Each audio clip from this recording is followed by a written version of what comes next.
In the opening pages of Moby Dick, the narrator Ishmael asks, "What is it that draws men to the sea?" He answers, "It is the image of the ungraspable phantom of life, and this is the key to it all." I'm Harry Hurt, and today, like Ishmael, I go to sea as a simple sailor before the mast. I'm here at the Breakwater Yacht Club in Sag Harbor, New York, with the crew in a sailboat race. I'm a novice, what veteran sailors call rail meat.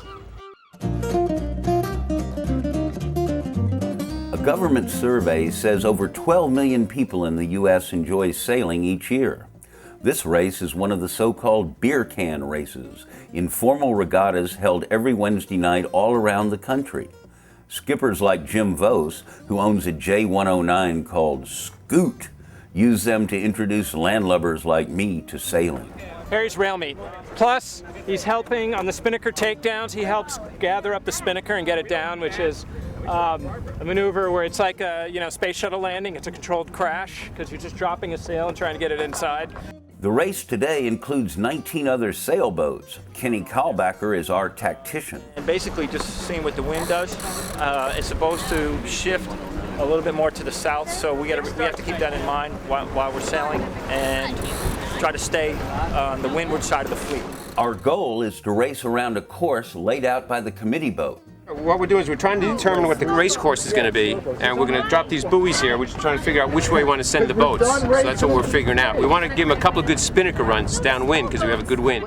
Before the horn blows, we jockey for position to cross the starting line.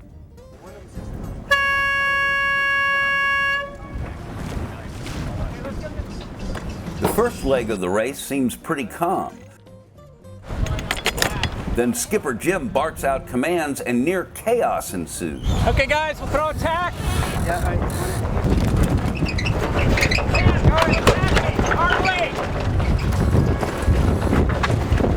Go for the line, go for the line. You got time, go up. We got a lot of room. We keep tacking starboard and port, and the boom keeps swinging back and forth. Ready, bound. It's all this old battered body can do to keep from falling overboard.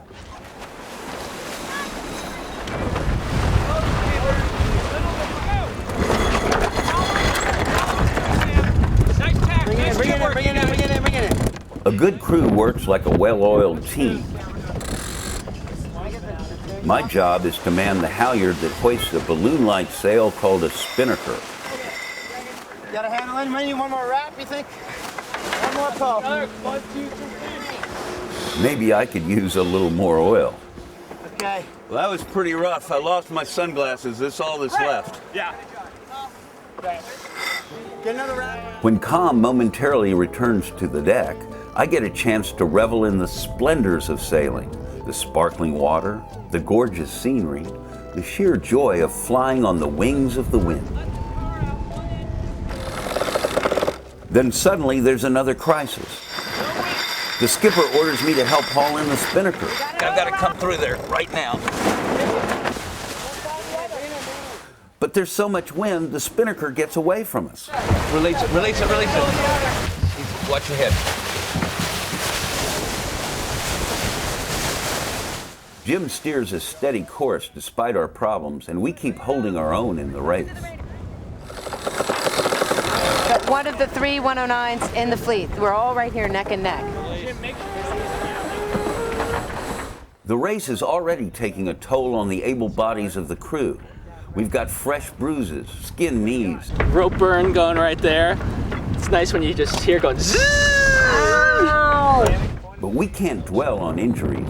There's still a race to be won, and the wind waits for no one. With the setting sun as our beacon, we round the last marker and bolt toward the breakwater. We're on the home stretch now. We only got 2 boats ahead of us.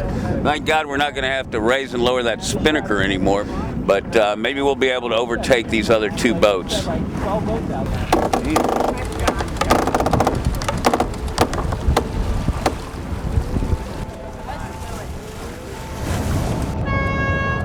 The sound of a horn tells us we've crossed the finish line. It looks like we came in 3rd. But a complex handicapping system adds to the race times of the boats according to their classes. We won't know how we actually finished until the results are tallied next week. But winning is beside the point for the crew and me. Now it's time to enjoy the adult beverage for which beer can races are named. The sun set over the historic whaling village of Sag Harbor, but I think I just caught a glimpse of what Ishmael called the ungraspable phantom of life. I'm Harry Hurt III for the New York Times.